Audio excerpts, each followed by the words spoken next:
வணக்கம். இது M news மீடியாவின் முக்கிய செய்திகள்.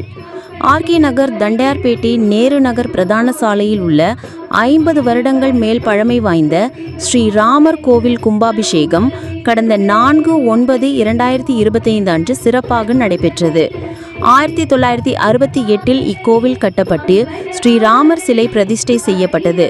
2007 முதல் கும்பாபிஷேகம் நடைபெற்றது. அதற்கு முன் மடத்தில் ஸ்ரீராமர் படம் வைத்து வழிபாடு நடைபெற்று வந்தது. அதன் தொடர்ச்சியாக 6 நாட்கள் தினமும் நிகழ்ச்சிகள் நடைபெற்று வருகிறது. 6/9/2025 அன்று திருவொற்றியூர் பகுதி சார்ந்த முழுக்க மாணவ மாணவிகள் மட்டுமே கொண்ட சங்கீதா ஸ்வரங்கள் இசைக்குழு ராமகீர்த்தனைகள் பக்தி பாடல்கள் இசை நிகழ்ச்சி நடைபெற்றது.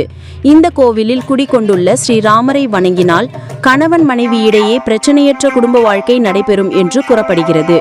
மேலும் இந்த கோவிலில் உள்ள ஸ்ரீ சீதாதேவியினை மனமுருக வேண்டினால் தாலி பாக்கியம் நீடிக்கும் என நம்பிக்கையுள்ளது.